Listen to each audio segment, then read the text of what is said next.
All right, we will go ahead and get started. It's 11:02. I'm going to go ahead and mute everyone. It seems like everyone's doing a pretty good job so far of putting themselves on mute, but just in case we get anyone that joins in and doesn't, I'm just going to go ahead and mute everyone. I'm going to take us through the training for the month. Happy New Year, everyone, if I haven't talked to you already. Happy 2019. So I'm going to take us through the training, and then once we get to the question and answer session portion, I will, of course, unmute everyone so that you guys can let us know if you have any questions out there. So to start off, let's pull up the guide. Hopefully you guys can see my screen okay. I'll ask that Range gives me a confirmation via Skype, but we'll go ahead and get started. We will use the EPIC training guide that Range has put together to bring us through what we're going to talk about today. Again, very exciting. We have 75 participants online already that are actively on the training today. So I think that that's the highest number that we've had so far. So it's really exciting. This is a great way for us to communicate changes that are taking place in the system, and it's going to be very, very important, especially with some of the upcoming changes that will happen over the next year as far as our system goes. So it's super exciting to get everybody on today. So as Kathy said, the word is spreading. So go ahead and get started. So let's talk about the format first and foremost. So we've made some changes. We've made some changes with regards to the content that we're going to be bringing you each month. I'm hoping that it's going to result in a better skilled team. Hopefully you guys will gain some good insight through some of the changes that we've made here, and you'll understand the system that much better. So what we're going to do is, first off, we will talk about next month's topics. So we're actually going to ask for you guys to participate. We want your involvement. We want to hear what type of training that you guys want in the system. So to date, we've done pretty much every different function we've covered in our trainings that we've hosted. So for the most part, we've already talked about most of the functionality in EPIC. So we want to hear from you guys. What are you guys missing? What are some things that we could review? Maybe you have some pains out in the field, and you would like for your team to review a certain way that something works in the system. Either way, we're going to ask for your input. So I'll show you guys how you can do that moving forward, but that's how we'll start out each month's training. So we'll talk about what we've decided that our next training is going to be for the following month. We'll talk about the validation test. So I'll show you guys where that is. It's in an updated place. At the end of the training session today, we will be sending out an email with the PDF that we're going through right now, as well as a link to the validation test, and then also a link to the video that we are recording right now. So for anyone who can't participate during the hour that we have today, they can of course access the video at a later time. So anyone that's working on afternoons or midnights, they can access it, take the test, and they can get counted in as a part of their site's KPIs, which we'll talk about more later on too. Next, we're going to talk about KPI review. So I think we've been tracking information. We've been tracking how many EPIC changes are requested from each site each month, but we don't really do too much with that information, at least from our level. So I think it's important for us to review those KPIs and take a look at why we are seeing a spike in some of the errors that are coming in. So hopefully with this monthly discussion, we can help resolve some of that and help, hopefully it will drive less errors that we're seeing. Next, we'll talk about the bugs fixed. So anything that we've improved in the system, maybe something wasn't working as it should, we will talk about any updates there. Any new functionality, so any changes that we've made. So maybe you'll find something in a new place, maybe we've incorporated a new module or whatever the case is. We'll talk about that during this time as well. And then we're going to talk about top questions. So oftentimes we are asked the same question over and over and over again. So I think that bringing kind of the most common things that were asked over a month's time frame and bringing those to everyone in one large broadcast it makes sense. So if someone's asking the question somewhere, likely a lot of you guys out there also have the same question. So let's learn from each other. And then we're going to review, some of the items, some of the common errors or the new items as well. So throughout the guide, of course, as we have had in months past, you will see some different examples. So you'll be able to click and it will bring you to whatever example is that we're showing you throughout the guide so that you can maybe try whatever it is that we're talking about on your side. And then, of course, you have all of our support contact info. So first, let's talk about next month's topic. So I already kind of spoke about this a little bit. So we're going to ask for you guys to complete a survey.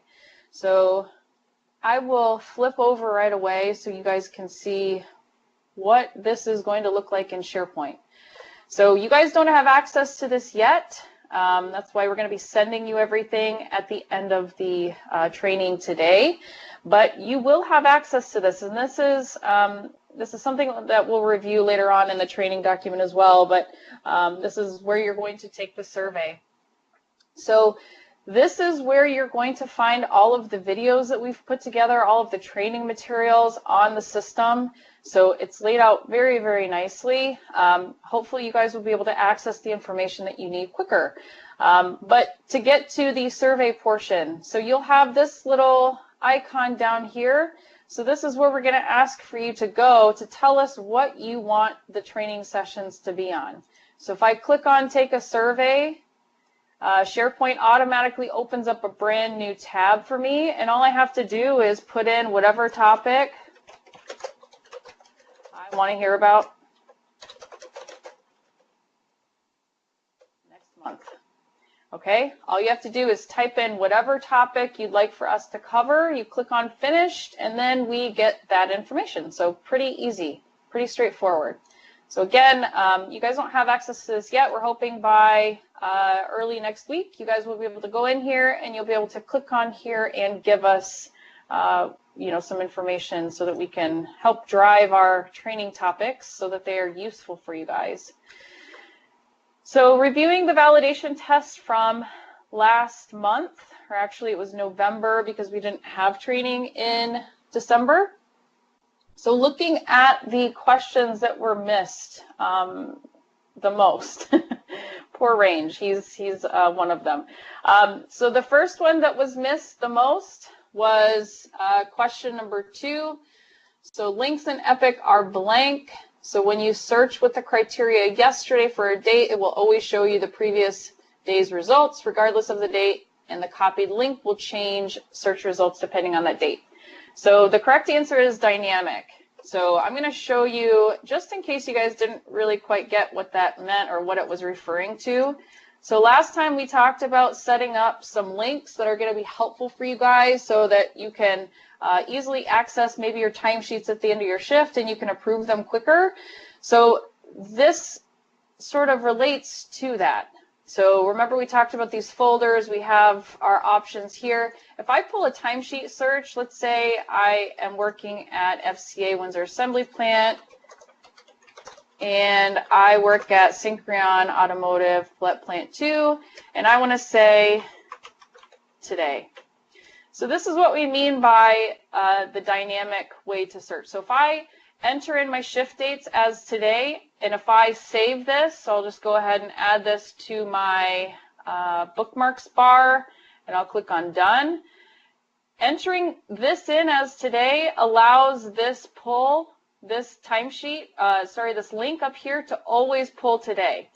So you'll have to actually launch it. So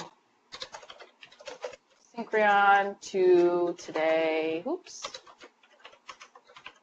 If I go ahead and launch it and I save it in my bookmarks bar, let's do that.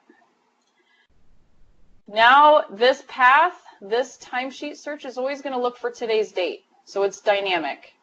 Okay, so you don't have to just throw in a timesheet search and put in 1/25. You can use things like today, yesterday, last month, And by doing that, the search is dynamic so that you can set it up as a quick link to access information. So that's what that question was really asking. So hopefully that makes more sense now. And then, like I said, the last question that was missed the most often was about our new Epic support personnel. And his name is Range. It's not Jeff, it's not Gage. You all know me, it's Range. So hopefully you guys get that now. But we'll move on to the next topic, so the validation test. So again, as I've said a couple of times, we are going to send you guys a link to the validation test at the end of this meeting. But once you do have access to the Epic Resource Center, you'll be able to access it on your own at any time.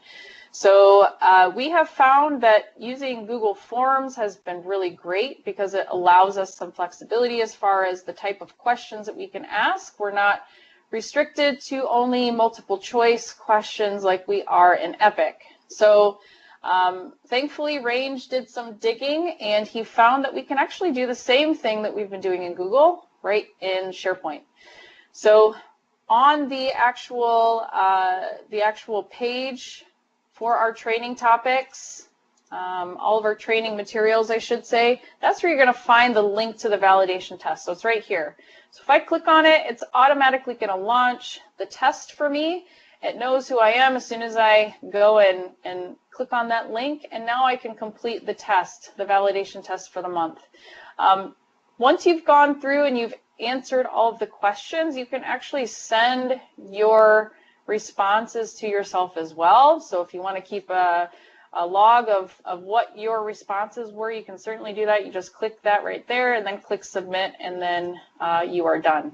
So the validation test will sit in SharePoint. From you guys giving us your answers, it's going to help us look at this type of information much easier. So we'll be able to see who has answered what incorrectly, or what our common questions that are missed are. So there's a really nice analytics section from the tests that we can take in SharePoint. So it's going to be much better for all of us. So KPI review, if we take a look at last month, the largest error that we saw across the board, there were 690 corrections total that we did in the month of December. Remember, it was kind of a shorter month because of the holidays and whatnot. But out of the 690 corrections that were made, 230 were for an incorrect rate code. So if we look at the entries that were corrected on our side, due to the rate code being wrong, 56% of those were scanned. So what that says to me is there's probably some issues going on with our workbooks and how they're set up. So just to take you through quickly, Epic does a couple of things when it decides when to put someone, what shift to put someone on when they scan in. So if we look at a project workbook example and we look at the location of work, this area right here, this is what Epic is using to determine which shift to put an employee on when they scan in. So depending on how your shifts are set up, so I have a start time of 7:30 a.m. and an end time of 3:30 p.m. That's for day shift, and the day shift is active. If I have anyone that scans in from 5:30 to 7:30 a.m., Epic's going to select day shift for me.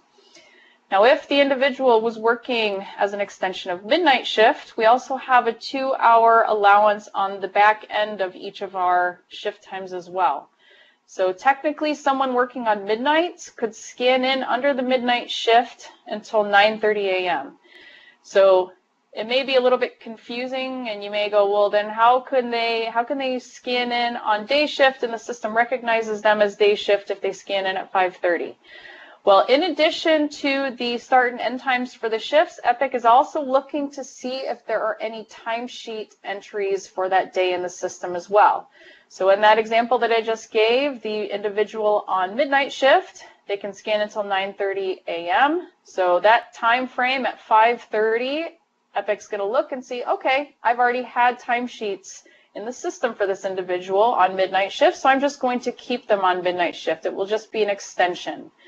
So there's a couple of things that Epic does to determine which shift to put you on. Again, just make sure that these sections are set up properly. If you guys do have further questions, you want to kind of see more of a visual explanation of how this works, take a look at the Epic user guide and go to shift scheduling. The shift scheduling section covers this in detail so that you guys can really figure out how to make this work for you. Because if we have 56% of our errors, our timesheet errors for the rate code issue, if 56% are scanned, that tells me that the system is not picking up something properly. So make sure that you guys are selecting the correct rate code in addition to the shift times, especially for those manual entries that you're putting in. So just pay attention before you guys make any approvals in the system. So looking at our KPI review, just to kind of give you guys some information with regards to the KPIs, because we're tracking a number of different things on top of what we were doing last year. So in addition to the Epic changes that we're going to be tracking, we're also going to be looking at the manual entry percentage for each of the sites. So this is a report that's sent out on a weekly basis from Amy, who's a part of the Epic support team. So it's going to be really important for us to know which work locations are not ones where we actually are using Epic. So the reasons could be we can't connect to Epic due to interference within the facility. We just simply cannot get a connection. Even our cell phones aren't working in that location. Or if it's just a short-term job and we don't have time to get the system implemented. Maybe it's a one-day job for 4 hours. Those are the kinds of things that we need to know after we run the manual entry report so that the calculations can be configured properly for your site. So we don't want to be including a work location where we know that we can't run Epic in your site's percentages because it's not going to give us any good data. So please be sure to, this is for site managers especially, when you guys get those emails from Amy with the manual entry report, please do let her know if we have any work locations on there which should not be included in your site's percentage so that we can adjust the calculation. So that's going to be one focus for us in 2019 on top of the Epic changes and on top of the training, the Epic training. So taking a look at our Stellar sites for last month. So this is something else that we're going to be doing during our monthly trainings with you guys. We're going to take a look at Stellar sites from the last month. So we have a percentage of errors being at 0 for aerospace. So they're a very stellar site for having no errors that we had to correct in the month of December. So great job to the aerospace team. And then for our manual entry percentage for the month of December, Toyota Texas had 96.57 scanned entries. So out of all of their entries for the month, we had almost 100% of them scanned. So great job to Toyota Texas. And then for the Epic training, we have some stellar sites that we want to mention there. We have the Carolinas, so Carolinas West, you guys were at 100%. So all of the site leader and above positions completed the Epic validation test and passed for the month of November. And then we have 89% for Oshawa GM, and then 88% for FCA Windsor Assembly Plant. So I want to give another shout out to Windsor Assembly Plant because they had the highest number of active employees that should take the validation test. So they had 16, and out of 16, 14 completed it. So great job to them. You guys have a lot of employees that have to go through the validation test, and you had one of the top percentages in getting that done for the month of November. So great job. Okay, bugs fixed. So at the beginning of the week, we sent out an email to everyone letting them know that hey, this has changed. We need to get our netbooks updated. And then a lot of you have noticed that your password information is no longer kept by your web browser.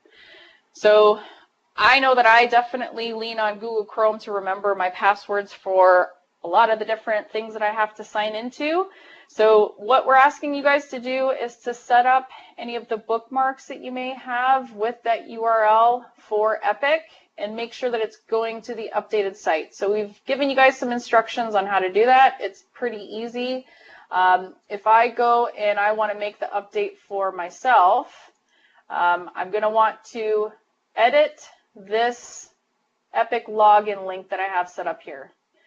So if I click on my folder and I come down here and I right click and I click on edit, from here I can actually adjust the URL or the website address in my web browser so that my bookmarks, it's going to the right place. I go ahead and replace the pick group with Trigo-group and I save. Now my link has been updated to the updated site for Epic. So very, very easy to do that. And new functionality. So we have a number of new sectors that are available. We have really combined the sector with the category for the project. So you'll notice you have a very, very long list of options in that sector field now. So make a selection that best represents the project that you are putting together. Now, if you guys have questions on which one you should select, please ask the individual that you report to help figure out which one should be used on your workbooks. All right, so let's talk about the top questions that we have encountered over the last month. So we have seen a number of questions come in, especially right after the beginning of the year. People were saying, I've lost all my data, it's all gone, I can't find it, it's not coming up in Epic, something's happened, the system is broken. Make sure that your dates are correct. So if I go to pull a timesheet search, maybe I want to look at I don't know, all of the timesheets for the month of December of 2018. If I go in and I put in my date parameters like that, I get absolutely no data. So if I go back and I click on timesheets to kind of take a look at what I've set up exactly for my filters, I'll notice automatically, okay, 12/1 to 12/31, the system assumes that I'm asking for 2019 data, which doesn't exist yet. So if you have to go backwards, just as we have had to do in years past, make sure that you put the year in with your date parameters if you're searching throughout Epic, if it's for last year or the year before that. Any old information, you're always going to have to throw in the year. Now, where you don't have to do that, so if I were to launch my search, I'd get a whole bunch of info just to show you guys. Now I have access to all of the data from the 1st of December in 2018. There it is. But if I want to look at stuff that's happened just from the beginning of the year, this is when I don't have to enter in the date, or sorry, the year in with my date. So I don't have to do /119. The system knows that I'm pulling information for the current year, so you actually don't have to put it in that case. So just, again, we've had some confusion on that. We've received a number of questions covering that, so make sure that you are entering in your date parameters correctly. Okay, so the next question has to do with updating contacts in Epic. So I'm just going to read through this because this one has been, I would say, an issue since the beginning with Epic. So hopefully as we go through it today, it will help make more sense. So customer requested their email address to be updated in Epic. In the contact screen, the email was changed to the most recent one. So the challenge here is that the customer has stopped receiving reports on their active projects, or they can't access reports that they used to access. So the cause for this is that the customer's email address was updated on the contact card, but not on the workbook, so they can't see their reports. So the conclusion is, if you guys are updating a contact's email address on their contact card any workbook that that contact is listed on also has to get updated with that change. Because in this instance, the information is not dynamic, okay?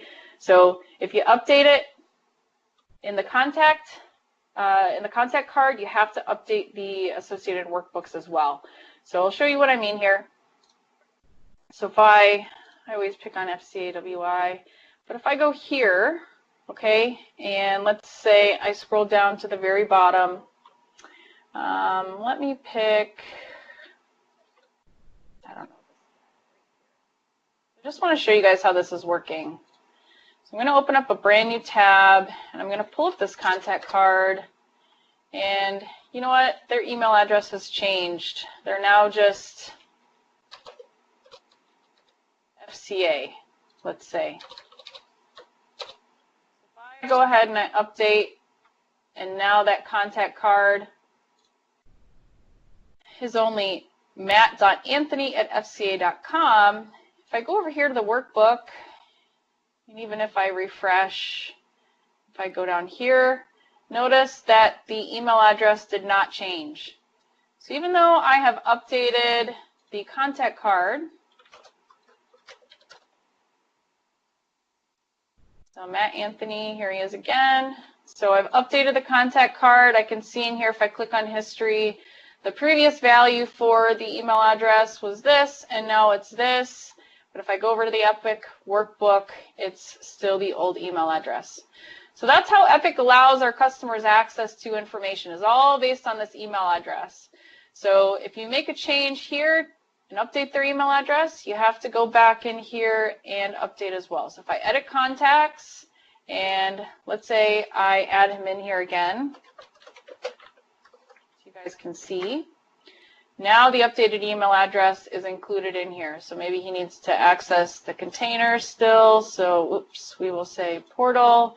And then I'm just going to get rid of the original one. And if I say update, now with that change that I've just made, which I will switch back, by the way, now he can access the container report like he did before. So that's how that works. Hopefully that makes more sense. Let's move on to the next question. So reactivating employees. So this is still an issue. Unfortunately, we still need for you guys to send Epic support an email requesting that an employee is reactivated. So unfortunately, Tootler has not made that update yet after we implemented the COS changes.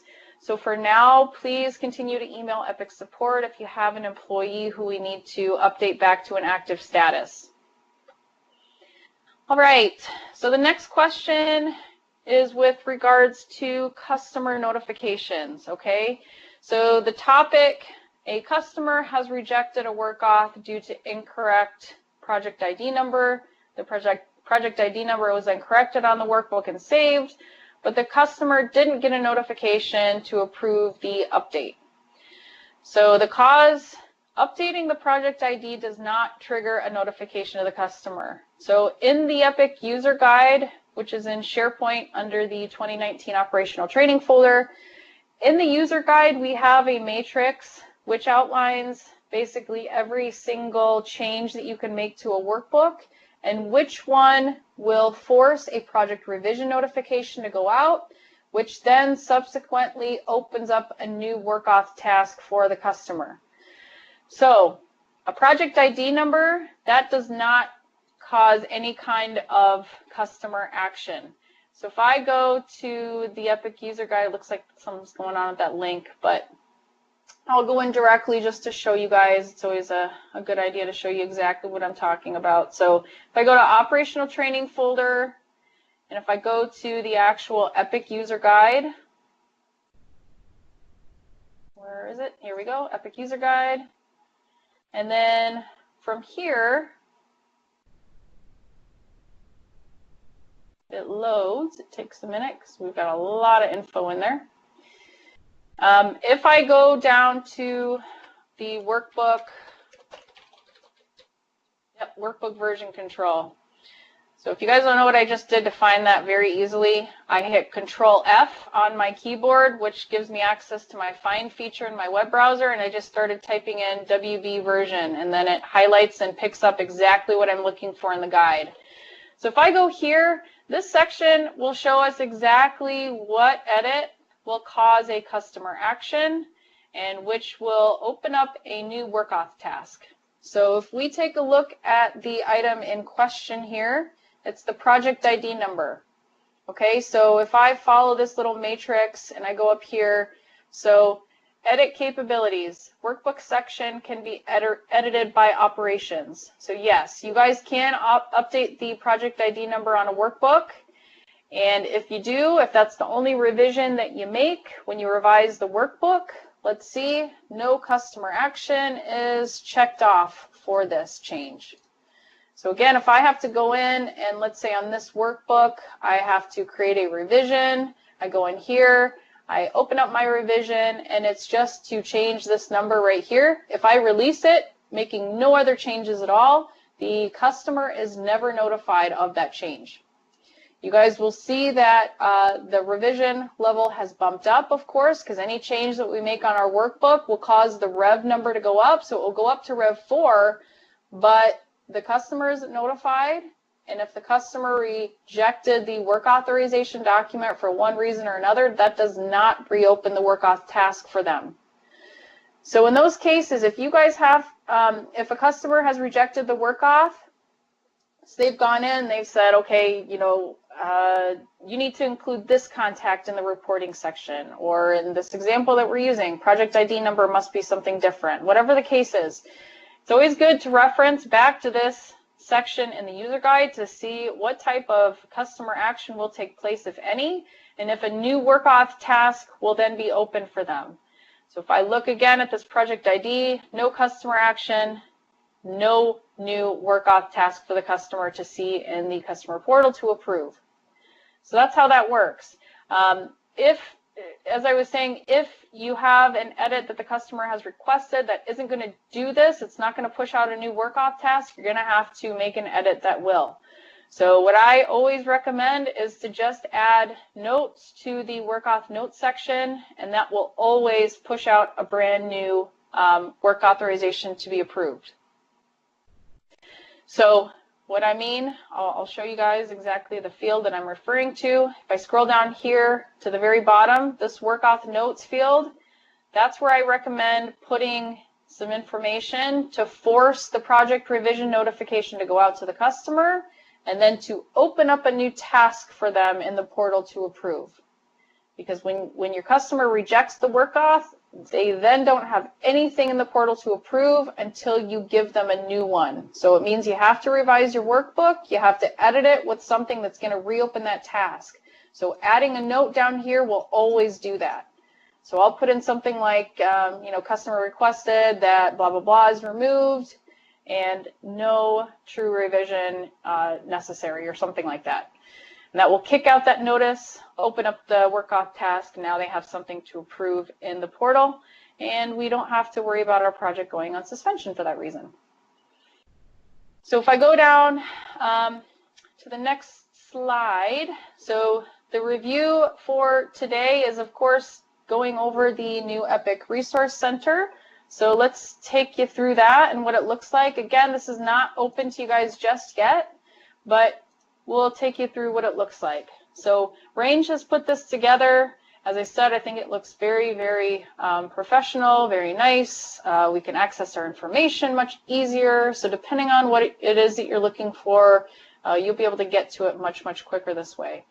So getting started, this is going to bring us to all of our videos in SharePoint. So all of the videos that you guys have been seeing, or have been accessing, I should say, under this section, this EPIC Training Topics, which has needed a big time facelift for a while, now all this information will be available right in SharePoint. So you'll be able to access the videos right through here. We have each block kind of set up. So we have the type of video it is, the topics that it's covering, and whatnot. So you can easily access the videos right from clicking on the Getting Started. Best practices we are going to be developing, so we'll be talking with some of you guys and working on the best practices that you guys use on a day-to-day basis. So as a site leader, what are the things that you should be doing in Epic?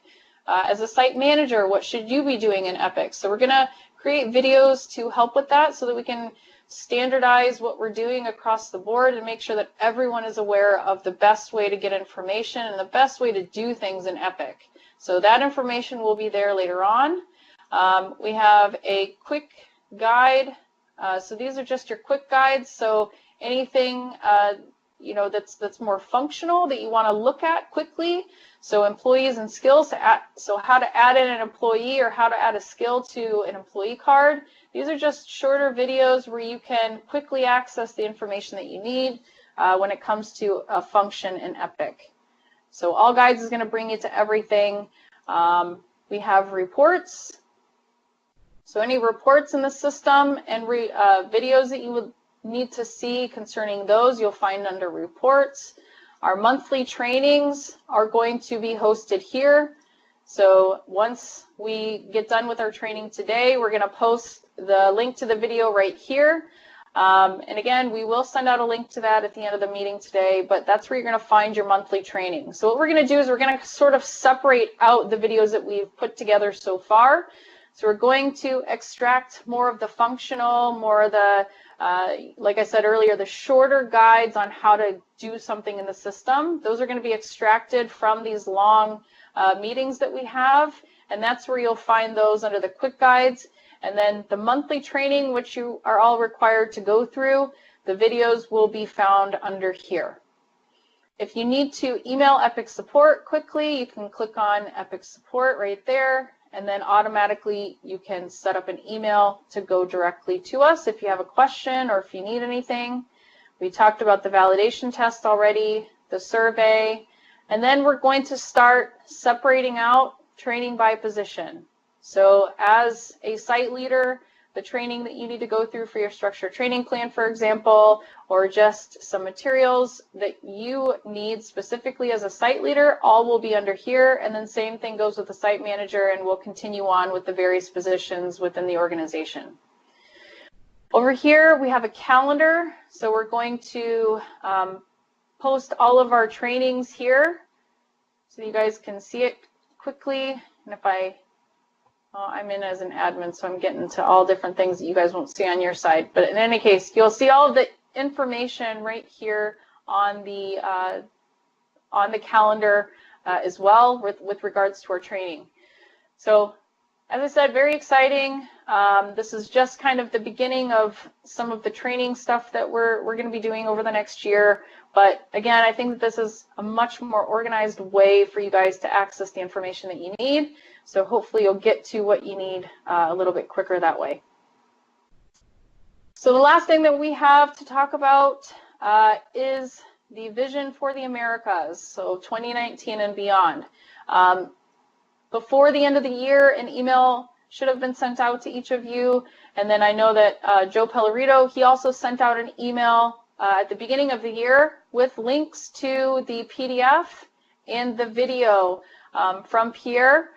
So this is covering how we all are going to move forward together and the vision for the Americas. So it's really talking about all the things that we're already starting to see right now, but what we can really expect for over the next year and then for 2020 for the focus for 2020. I think it's really important that everyone goes and views this link so that we all can see kind of how we're moving forward with our new partners, Lumbee and SCSI, and how we're going to start moving forward together. So please make sure that you do access the video. We have it included right here in the guide, and then the document. We have a link to the document as well to review.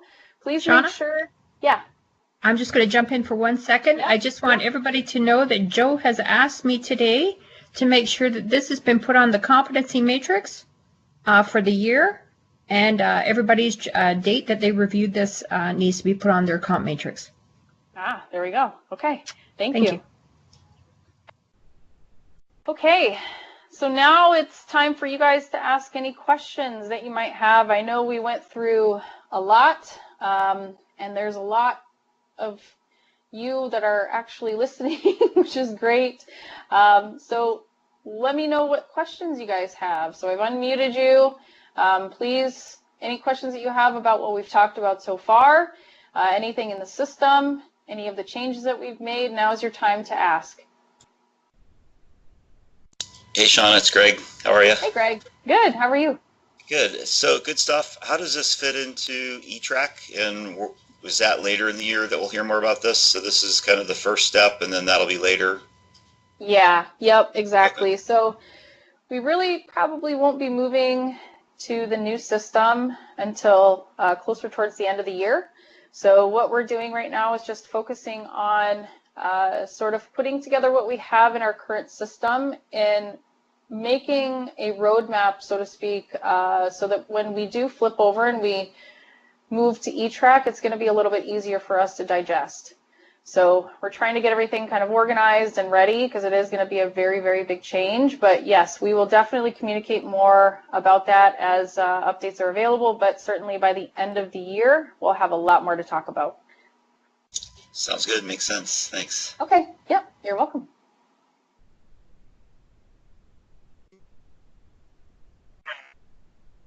Jeff, looks like you're off of mute. Do you have a question? Oh, I don't know if he's trying to ask something, but I can't hear him. Anyone else have a question? Shauna, I do have a question, probably something that doesn't come up a lot, but it came up a few weeks ago for us, or it's come up a few times. There's been a couple of cases where, for example, we've tried to get in temps for a day shift, and it's been a late request. So they've said, yeah, we can't send them out right away. We can get them there for 11 o'clock or 12 o'clock. Okay. So we might have them show up at 12 o'clock, in which case we would keep them for a full 8 hours. So they would work from 12 to 8. So I guess just in regards to like rate codes and shift times, how would that affect things if we had an inspector signing in, say, 12 o'clock and working until 8 o'clock? How should we enter that for rate codes, day shift versus afternoon shift? What would happen there? You know what? In that case, what I was always taught was the shift that they start on, it's just an extension of that shift. If it's something like in the scenario that you just said, if somebody comes in at noon, they're technically on day shift and then they carry over into afternoon shift, but they were originally signed in on day shift. Honestly, Okay, so Ron, Epic would allow us to do that? Epic would allow us to sign them out at 8 o'clock and it would still accept that as a day shift? Yes. Yes. Yes. Yep. Okay. Yep. As long as you're not trying to scan in and out. So let's see. Where is my? Let's go back to that workbook example. It doesn't matter, just any of them. Yep. So if someone scans in at noon, right, it's still considered, like using this as an example, they would automatically, Epic would put them on day shift, right? So if they're not clocking out again, so between, let's say, 5 to 8 p.m., then they will stay on day shift. If they scan out after 5 p.m. though, and they scan into a brand new project, Epic would pick up the afternoon shift for them. So it would move it to afternoon shift. It would move them to afternoon shift. Right. Yep. Okay. Yep. Okay. Okay.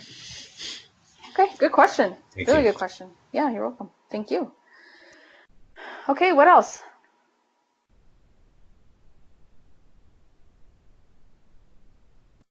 All right. Well, Shauna? yeah. Hi, it's Dallas. Hey, I just Dallas. had a question. When I take those tests, the PowerPoint tests, they're like so long and there's so many questions, and then you get to the end and you got, wrong and you failed it. You don't know which question is wrong. Is there a way to like make your answers green so you know which ones are good and which ones to review for, Okay. because you got to go back and take it again. You're Yep. changing all the answers constantly because you don't know what's wrong. Okay, so Our process says if you fail it once, you need to go and talk with whoever it is that you report to so that you can get some additional coaching before you try and take the test again. So what I would recommend doing is you take it once. If you do fail, send an email to Epic support and CC whoever it is that your supervisor is, okay? And request for us to pull your test results. So what we can do then is tell you which ones you got wrong. So then Okay. you can brush up on whatever area it is, and then you Right. can retake the test again. So we certainly don't want people to go in and just keep taking the test and trial by error. Okay, now I finally passed. Right. So just go ahead. After you fail it once, ask for help before you try and take it again. Well, Shauna, they can Okay. just go through their manager, correct, to get what Yes. they've gotten wrong Yep. And instead of going to Epic support? I don't think that all managers though have No, it's at a access. certain level. I think it's regional managers and above. Yeah. So yeah, you're exactly right, Barry. If you want to ask the regional manager for sure, go ahead and do that. So Dallas, in your case, it would be Greg Anderson. Okay. Otherwise, you can email Epic support. But yeah, thanks for mentioning that, Barry. Okay. No problem. Thank you. Yeah, you're welcome. Really good question. Shauna, Dave Myers here. Hey, Dave. We have an issue with scanning employees in. On the contract we're working on right now at Katayama, if I scan all my first shift employees, scan in just fine. Okay. But if I try to scan in the second shift employees, when you scan the contract and then scan the work instruction barcode, it says scan the contract number first. Okay. So that tells me that you probably have something in your work locations set up incorrectly. So you said it was at Katayama? Katayama America in Shelbyville. Let's pull that up and take a look. So it's VerID ending in 0139. That's correct. Okay. Yep. Can you see my screen, David? I can. Okay. So here's where the problem is. So we have overlapping time, which causes Epic to be super confused when your afternoon shift goes to sign in. Epic doesn't know what shift to put them on, and that's why you're getting that error. So if we look at the start time for day shift at 6, end time is 3:30, and then we have a start time of 4 to 12:30, and then 1 a.m. to 6:30 a.m. So these are kind of all over the map. You have your afternoon shift starting before your start time here. So if you just get this cleaned up and put in the actual start and end times, you shouldn't have any problems. Got it. Thank you. Okay? Yeah, you're welcome. Great Appreciate it. question. Yep, no problem.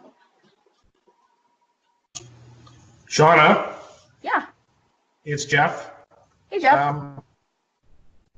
Position-specific training for site supervisors. Uh-huh. So we go from site leaders to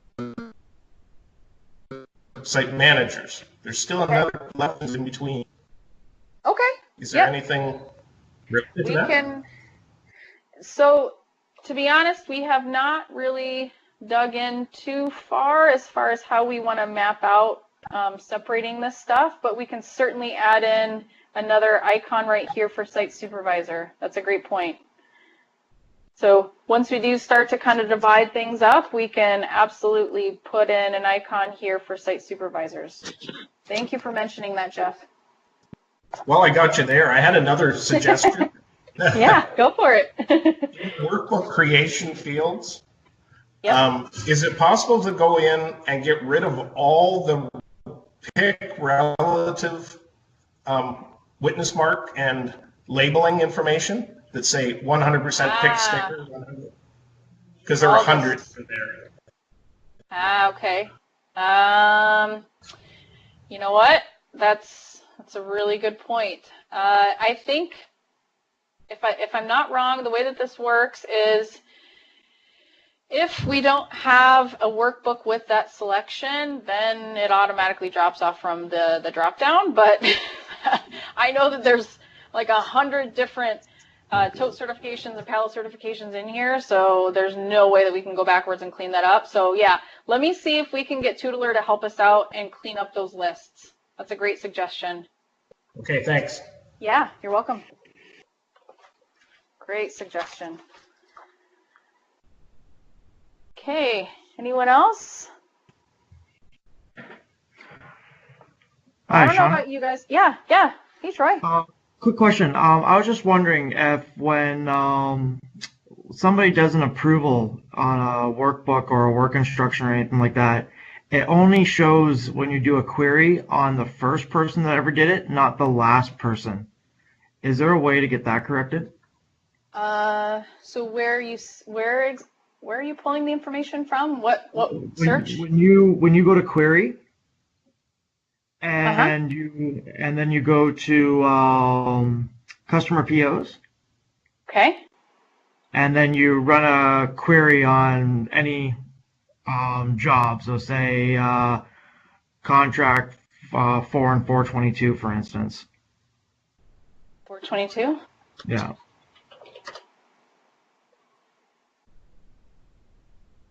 And you see where it says work auth and rate auth. Yeah. Yep. It shows the first person that ever did it. So if we override it before the customer approves it, it will always show that, say, I did the work off. It won't show the last person that approved the work off. Okay, and what are you using that information for? Well, I run it this way so I can see which contracts still need to have approvals and which ones don't, instead of looking at each one individually. Okay. And looking at the approvals individually. Have It's just a you? faster way of doing it, I find. Okay. Do you use these workbook escalation reports at all? I have not. Okay, so check these out. This may be a better place for you to get that information. Okay. So let's see. Missing override, for example, say foreign. So here's like your customer work auth. You can see, okay, I got to start chasing this one down because we need an approval. Same with this guy, it's suspended for JM Die Limited. This may be a better place for you to get that info to see everything that needs attention right now. Okay. Yeah. And then the other question I had was when you are trying to narrow down a location, because we have the supervisor here for format and one for Prestran, and then I look after Prestran here. When you go to type in locations, it already, as soon as you start typing in Prestran, it loads all the Prestran locations. When you put an asterisk on the end to do like a wide broadband search, it blanks it out because you didn't select a specific location. Okay, and which report is this? In workbooks, like if you go to project workbook. Yeah. And you type in locations, you have to you can only pick one location. And I look after both Prestran North and South, I can't look up both locations, or just look at Prestran as an entirety. And what information do you grab by conducting this search? So if I put in just foreign, I get a whole bunch of format contracts as well, and it just muddles the search, and you have to go through more information than necessary. Okay. So you're just looking to see like your active projects, for example. Yeah, so I'm just looking to see like for my site, for my location only, and when you do that in any of the searches for the location, you have to put in pick the site. The asterisk doesn't work. Okay, can you see my screen? Yep. Now this may be where the purchase order report may be helpful for you, because here you can use the asterisk. So up here, if we look, I selected foreign as my site, and then the work location like Prestran, and any active or suspended. Oops, I meant to include active. So if I do that, but it won't pull up. See. But it won't pull up my supplier sorts, will it? Yeah, because it's all based on the work location. Oh, okay, perfect. Yep. Yep, so all of these, so let's see, we've got Prestran, yep, we've got Egger, Tool and Die, all that stuff. Yep, they're all in here. Okay. Perfect. Okay, Cool. Thanks. Yeah, you're welcome. Another great question. Anyone else? Shauna, it's Kathleen. Who, I'm sorry? It's Kathleen. Hi, how are you? Good. Going back to the Epic and the SharePoint, Yeah. where you have the inspector, the site leads, and the site manager. What if you're not any of those? Oh, yeah. So don't get too wrapped up in what you see right here because we haven't really developed this completely. So we're going to start with the site leader, site manager, site supervisor, and then we are going to branch out and cover all of the different positions in the organization. So we won't forget about you. I promise. Okay. We'll give you an icon here too.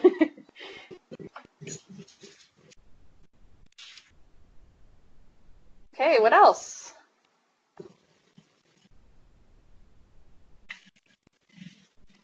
All right. Well, you guys know how to get a hold of us. You know what? Before everyone jumps off, this is exciting. I think that we are off to a really, really great start for the year. We have 82 participants, which is the highest that it's ever been for Epic training. So I'm very, very excited. But also, you guys have stayed on for the entire hour. So thank you guys for calling in and for being a part of the training and for being actively a part of the training. I think that asking questions that you have is so, so helpful for not just you, but everyone else that participates on these calls. So I encourage it, and I'm very, very thankful for it. So thank you guys. Shauna, real quick. Yeah. I'm sorry. Do you have a keyword for this topic? Ooh, Tiffany, coming in clutch. Nice job. Nice job. Shout out to you for reminding me. Yes, the code word for this month's training is sector. Thank you. SECTOR. No, thank you. Thank you. Okay, so as I said at the beginning of the call, I know we have just about a minute left. We are going to be sending out an email with the PDF attachment, so you guys will have the training guide at your fingertips, and then also a link to the validation test, as well as a link to the video once it gets posted. So we will send all of that out so that those that weren't able to participate today can get up to speed. So just remember that KPI numbers for sites are all driven based on who has passed the validation test. So please make sure that you do that so that our KPIs are reflective of what you guys are doing out there. So great job and thanks. We'll talk to you guys later on.